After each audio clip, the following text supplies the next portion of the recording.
I don't know if I like this. Looking I put good. on this jacket. I don't know if I like the jacket. No? You want to take it off before you start? No, because underneath the jacket is worse. Um, okay, wait, let me do the hair. Okay. Hello, everyone, and welcome to Everything Iconic with me, Danny Pellegrino. I'm so excited. We have the lovely, the talented, the beautiful, the stunning Chrishell. Of course, we all know you from Selling Sunset. You have a new book called Under Construction. I love this title. Chrishell, how are you today? Hi, I'm so good. Thank you. Wow. That was a very lovely introduction. Thank you, Danny. Well, I am welcoming you back to Everything Iconic. I'm so excited you have the book, and you recently moved into a new place too. What's it like getting your own place? I mean, how exciting is it for you to buy and all that stuff? Everything that goes along with it. I mean, it's been a dream come true because it's just, I always imagined I would do it at some point, but I couldn't have I just love this home so much. And I think my long-term goal is to just, be a hermit, work from home and just enjoy the home. So I'm just kind of building to that trajectory. I love it. It's so peaceful, feels really safe. And it's got a good vibe going on here. So well, I'm endlessly fascinated by the housing market now after going through the process, because it took Matt and I about a year to find anything that we liked. And it seems like it was the worst time to look for houses. Is it going to get better? Like, what's your forecast? Yeah, that was tough too, because, at the time, you'll get, sometimes 20 offers right away on something that hit the market. It all depends on what the home is. I will say, I'll make this quick for people that don't care about this. No, we care about it, Chrishell. I'm fascinated by it. Everyone's fascinated by this stuff. The interest rates are slowly ticking up, which will cool the market a little bit, which will kind of even it out. Right now, it's obviously a seller's market, but that's going to kind of start to balance out just a little bit, because also you can look at crypto in the market. The market's a little stagnant, crypto is down. So these things, they inform, the real estate market. So I think that we are seeing a little bit of balance, like slowly starting to happen. And so, I feel like it's one of those things where it's still a really hot market. I don't want to say that it's not, but I think that, for those people that are on the other side of, trying to find something and they can't, your time is coming. And if you're looking to sell, do it right now. Okay. Interesting. You sort of lost me at crypto. I still don't really understand crypto, but I'm going to learn one of these days. I'm not in crypto. I only know the bare minimum because sometimes it informs the market. Right. Now your book. Okay. How exciting was it? And also probably very nerve-wracking, because on Selling Sunset, we see very little portion of your life. We see some of your work life, a little bit of your personal life in regards to your relationship with the other women or dating. But were you nervous to kind of go into your own life? Does that make sense? Yeah, of course. I always am, whatever the format is. And so when I started writing the book, I was like, you know what, let me just write it and just do it for my own self. And then if there are stories, and that happened a couple times where I remember my sister being like, I feel like you might want to take that part out. And I'm like, but mom would think that's funny. And it, and she was like, yeah, but it's illegal. So I feel like you might want to.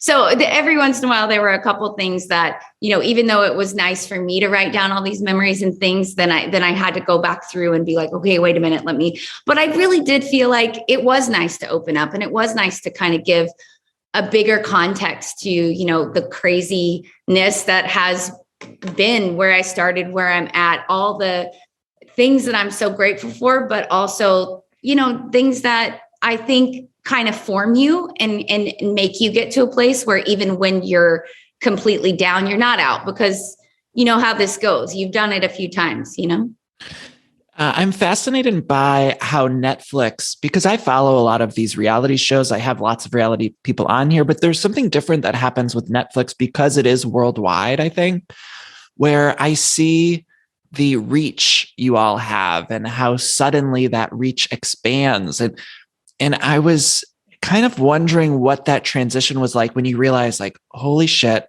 there's so many people now that are interested in my work life and my love life. And it seemed like with Selling Sunset, it happened really quickly because it was like it dropped. And I kind of saw it on Netflix. I was like, what's this show? Like, this is another one of those shows that we're just going to forget in a minute. But it really had legs. And like, now I'm obsessed with it. Like I obsessed with Selling Sunset. But what was that shift like? It definitely was a transition. I think we all kind of, the way even just the simple things like social media, like things that, I used to talk as if, I'm talking to my friends in the living room. And when your following grows, you could basically say this rainbow's so beautiful and people be like, oh my gosh, how come you're not talking about things that matter or whatever? Something will always upset someone. And I know, this. And so that transition of figuring out and starting to learn to cherry pick, what you're willing to put out there and what you're not, just because you still want to enjoy your life. And as much as I want to be that person that I think is really made for reality TV, which is the person that doesn't care, they put it all out there, they want to be famous. That's not the place I'm coming from. I wanted, I grew up wanting to be on soaps, and then I fell into real estate as a backup plan because I got fired. And so, and I grew up, wanting to fit in. So looking for that acceptance, it doesn't make for an easy transition to kind of, be like, screw it, I don't care what you guys think of me. But it's been a process of learning that, where you really have to enjoy your life. You really have to get to a point where, of course, you can't please everyone, as long as the people in your life that really matter are happy and you're, a good friend or whatever, sister to them, then that's really what matters. And then you can really enjoy the process and let that stuff roll off your back. But it was a transition for sure. Chrishell, I know I tweeted you this, but I want you to do a Christmas movie, like a Hallmark, Netflix, like one of the holiday films. Is that happening? Like, I need it to happen. I feel like you'd be so good because you're so like, we all love you. And I just feel like you are perfect for that genre. I would actually really love that a lot. I have put some building blocks in place. Hopefully that's something that can happen in the future. But, I definitely had a couple ideas, and I'm like, well, now that I have, people actually listen to what I say, which is so weird. I'm like, okay, I'd love make to it happen. Pitch you a few of my ideas. So it's still super early, but I would love for that to happen. So thank you. Yeah, I need it desperately. Okay, so I hate to ask, but I gotta at least like kind of skirt over the issue. What can you tell me about the love life? Like, what's going on? What can you tell me about? You were with the Jason, who I was very attracted to those little guys. I find them very hot. But what happened there? What can you talk about, or what do you want? You probably don't want to talk about any of it, but what happened there? No, I mean, honestly, I have to say, like, this is the one situation where it's not so hard to talk about. Like, I've dealt with things in the past where it's super sensitive and it's uncomfortable, and this isn't the case. That other one you're talking about, right? Well, we love each other so much, and we still support each other so much. And of course, there was a transition to find that and get back to that when everyone's still sensitive about things, because you go into it, and I think we both hope that, it would have ended differently. But I think it's still a success, the fact that we can find our way back to, just really being really supportive of each other. And that I know is the case. So, just because it doesn't end with us riding off into the sunset, I don't think you have to count that as a failure. So I think it's one of those things where, now I know what I want, and unfortunately, time is not on my side. So I have to, I don't have the luxury to sit around and, think about it, so I think that's actually pushed me to, get back out there a little bit. I mean, so we'll see what happens, but I definitely am in a space where, whether I have the ending that I had in my head or not, I do want a family. And so we'll see how that happens. But for right now, I'm keeping an open mind, and I'm open to all options. What I find so fascinating, not just about that, but a lot of the stories as it relates to the book, it's like this, you seem to be someone who's so able to take control of your own narrative, which is such a good lesson, I think, for us all. And it's certainly something I have to remind myself of like, know what you want and go after what you want, and don't sort of do what maybe other people think you need to do. And so I think that's the beautiful lesson there. And I think that's in the book of, I did it the other way for a while, right, until I realized that was not working. And so that's hopefully, one of the takeaways of, thank you for saying that, because that was one of the things I had to learn along the way. What are you guys filming another season? Did you already film the next season? When is it coming? I need it. That's a million questions. I just finished my last interview. Season 5 is in the can. Of course, they have to, now, do some work in the edit and that kind of stuff, but it will not be, obviously, there was a huge wait between 3 and 4. The wait between 4 and 5 is going to be a quicker turnaround. So it won't be that. I can't say when, and I don't even know myself, but I do know that we're looking at like early next year. Okay. And all this stuff with your relationship? Sorry, it's 2022. I'm sorry. What year is it? We're talking, I mean, like early this year, my bad. Okay. So the relationship stuff, is that in the show? Are we going to see that?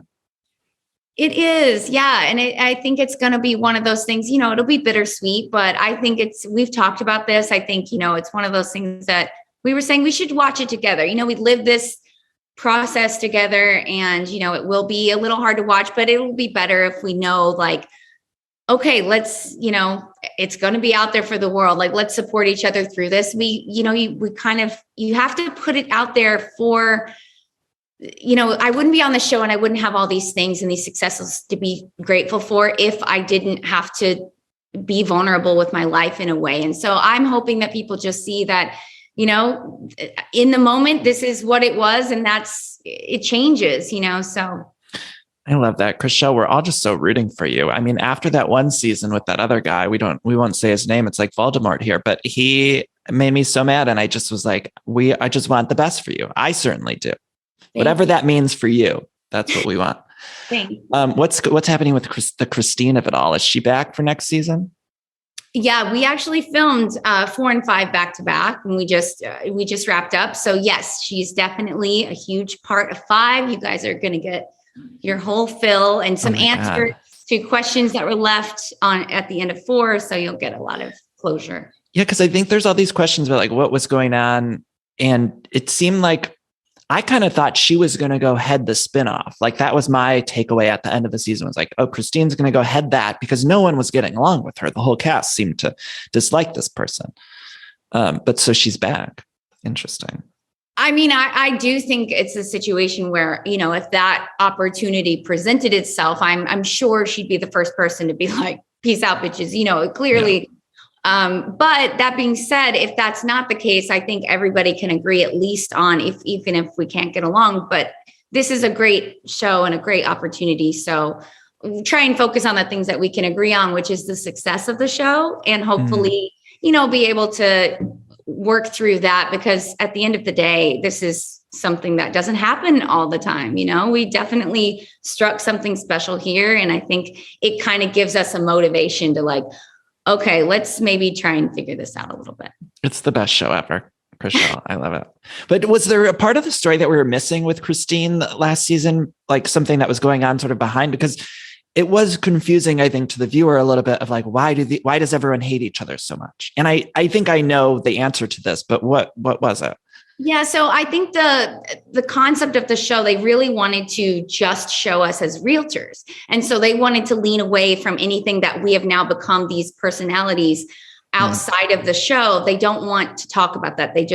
And so obviously, as you know, with reality TV, it's always best when you start to embrace that and kind of, our audience is smart. And so when we filmed 4, we were kind of trying to not talk that, they didn't want to address certain things. So it was I was at a disadvantage because I can't give the context. I can, but they're not going to use it. And so it's hard when things happen off camera that they don't want to discuss. And then you show up on camera and you just look like a bitter jerk when these things we can't discuss. And of course, so it does.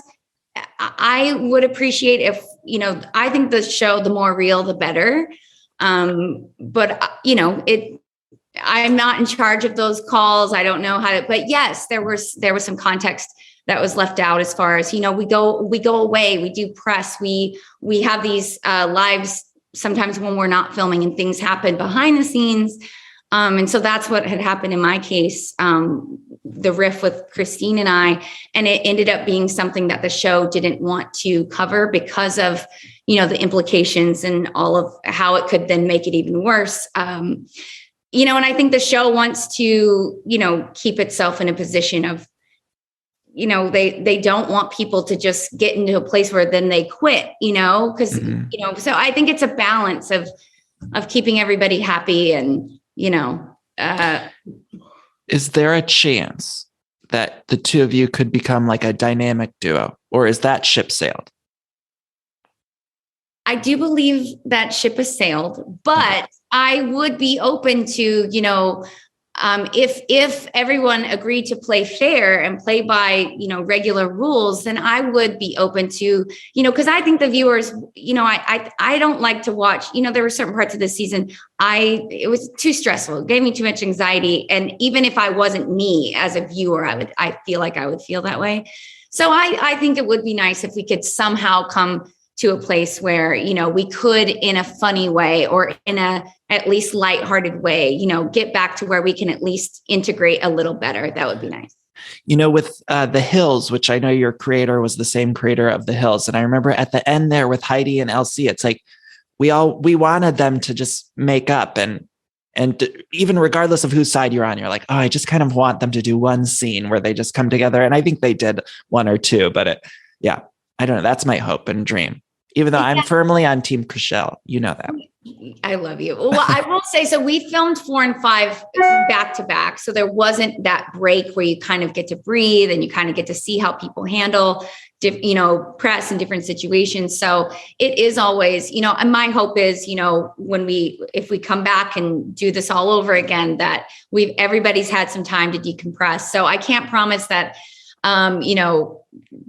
what I'm saying now, what we've already filmed is what you're going to see in 5, but that is my hope going forward. Oh, I need it. Chrishell, I want to get back to the book Under Construction. So what were you most scared about revealing, or what made you feel the most vulnerable, or that you're so maybe a little bit nervous for people to pick up and read, or what is that for this book? I think, initially I remember giving my drafts and then coming back, we need more about, the topics that I'm uncomfortable, because I'm always afraid with relationships. And obviously, I've been through a divorce and I understand this is something that people really connected with me about in the first place. And so I wanted to come from a place of somebody that's not so much the person, but that aspect of completely losing who you are and having to figure out it all over again and start over. But of course, it's one of those issues where you have to give context and you have to say certain things. So I think my biggest fear easily is, those clickbait headlines, and you don't give the context, or you just say the one, so that's my biggest fear, because that's never my goal, to come out and, say or do something that, reopens wounds or rehashes something, but just to try and come from a place of context of, this is a life lesson. And this is, some stuff that, gives some context to what was going on.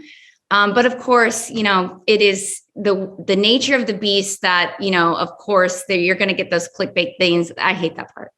No, I know. I notice that when I have people on the show, because sometimes someone will say something which in a longer form interview is not very juicy, or might be like a little blip. But then when it's the headline, it's like, oh man, that's way more intense. It's not like the person was sitting there talking about that person for an hour or whatever it is. But yeah. Right. And I think it must be a delicate balance for you, because there was so much juiciness in this book and great information and stuff about your life. It was so good. So I think you did strike the right balance, but I'd imagine that was really challenging, of like, you'd love to tell all these stories about the ex or this woman or that person or whoever, and to try to get that balance, which I thought you just did a great job. So that's exciting. I think people are going to really love it. I really thank you, because you're one of the first people that I'm talking to that read the book. So thank you for saying that, because, I want you to leave my mind is blown that someone's going to sit down and take their time to read that. And so I want it to be a pleasurable experience. I want them to leave feeling motivated or inspired or happy or laugh. Of course, we go to those deep places and those deep moments, but that is not, the takeaway I want people to leave with. So I'm glad. Well, and I think my favorite part about it is you have such a warm spirit. Every time I've gotten a chance to talk to you, you're so warm hearted, and that shines through, I think, even on your show. But you feel that reading it. It's just like, it's almost this extra quality to it that I think is great. Thank you. But I know people are going to they're going to say like, oh, is that about that person, or what's this about? I know. Yes, there definitely will be. I'm sure some of that, but I just need to know, are you able to listen to Mandy Moore anymore? Are you? I love Mandy. We love Mandy. We love it. Yeah, she's the best. I love Mandy. She's the sweetest. Her voice is angelic. I absolutely adore her. Right. I have some questions from people that wrote in. I know that let's see, somebody asked about Days of Our Lives. Caitlin Patterson wants to know, would you be open to coming back? The devil came back to possess Marlena and was resurrecting the dead. So now would be the perfect time. So would you do it? So here's what I have to say. I always come from a place of, yes, I know there's that place where it's like, oh, now all of a sudden you're too cool to do certain things. That is never going to be me. I loved soaps. That was my first love. And I have a lot of fun doing it. So it's one of those things that if they wanted me and I can figure it out with my schedule, every single time, even the last time I came back and I was dead, but I was playing, my brother's guilty conscience. I absolutely. I love that sentence you just said. I love that whole sentence. That whole sentence you just said. I was dead, but I was playing my brother's guilty conscience. Like, that's the best, best thing I've ever heard. So fun. So who would say no to that? I mean, I know. Well, that's one of the things that I love about media now is I think people dip in and out. Something opened up too when we started seeing like Nicole Kidman on TV and Reese Witherspoon. It's like now people are dipping their toes in all sorts of places. And I love that. Scott wants to know, you're a Big Brother fan. Would you ever do Celebrity Big Brother? Would you do another reality show? I am such a fan of it. And it is one of those things where it's like, oh, it's so tempting because I just want to play the game. But I'm not going to lie. I remember when they announced it, I was like, oh my gosh, but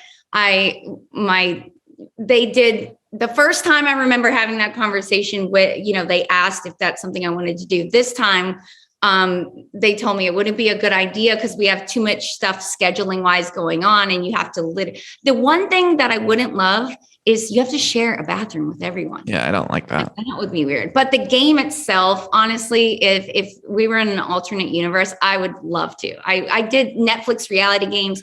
And of The Floor is Lava. I love games and I love stuff like that. So a part of me is a little sad that I'm not. Right. The OC spinoff. Will you appear in the OC spinoff?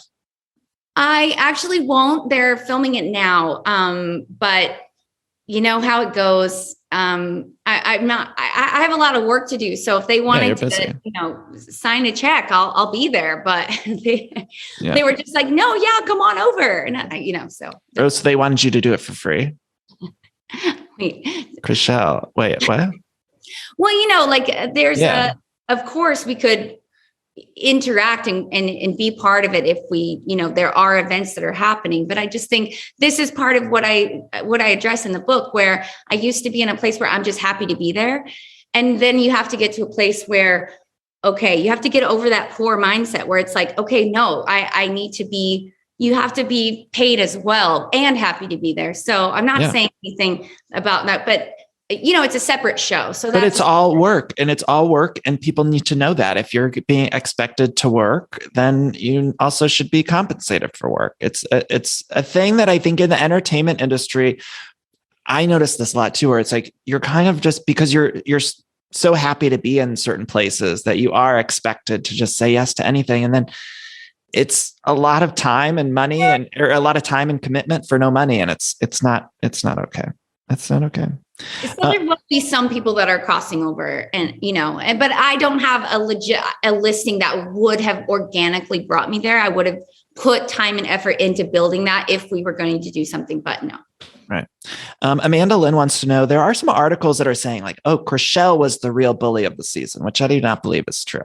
How does that stuff make you feel? Because it must be frustrating that you can't respond to every single one of these blogs or posts or things like that. Yeah, no, I get that. And I think that there are times watching it where it is uncomfortable, where all of a sudden it has shifted and everyone is, it's everyone against one person. But that's where the context is lacking, where, there are so many things that so many people were so fed up with, and we'd already tried these one-on-one conversations. But, I get that. And I'm not saying, I like to hear the feedback, because I watch the show and I always try and think like where I could do better. The cameras are there and they're turning up the heat and they're making everything a little, they're poking and prodding, and then they're catching you at your worst moments. And then you have to then share it months later with the world. So there are going to be times that I know I could have done better, or that I'm not proud of. And so that's one of the things where I can understand where that might be somebody's takeaway. And then there are people that have dealt with people like that before, that have a little more of the bigger scope context. And they, you do get to a place where you're just fed up and and so I think I can see where people see it from both sides. I think it's informed by your own life experiences. Mm-hmm. It's the best show ever. At that moment, it was just playing in my head when I think it was Mary who at the dog party, she lost it, and I loved it. I loved it. Okay, Chrishell, anything else you want to clear up, whether it be from the book, from the show, from anything you want to let listeners and fans of you and the show know? This has nothing to do with it, but I did appreciate that I'm a huge New Kids on the Block fan, and I just learned from your Instagram the words to want to give it to you, Jordan Knight, as well. I didn't know that. So sorry. Shocking. That was No, shocking. Yeah. Wait, Chrishell, what if you were building the dream man? What would it look like? Physical, taking out even the other stuff, physical. I know most people would ask you the opposite of what are the traits you're looking for, but I want to know looks wise. Yeah. I mean, of course, tall, dark, and handsome is one of those things, but that doesn't, with Jason, obviously that doesn't exactly fit, but it's always the heart and it's always the connection that matters most in the end. But if you're just talking about walking into a bar, who's going to catch my eye, it's always going to be tall, dark, and handsome. So right. Are you dating now? Is anyone on, is it just I'm having a party, and I have a friend that's like, oh, I'm going to invite a few people for you to meet. So I don't know that that's called dating, but maybe it will lead to that. So we'll see. So, I might have messaged you this and I'm sorry if it was creepy, but I had in my head this fantasy of you with Josh Duhamel, because I know you were doing this soap opera thing together. And I'm like, oh my God, they'd be so hot together. But I think he's just newly engaged or something. So it's not happening, but in my head. No actors. Oh yeah. Actors are the worst, aren't they?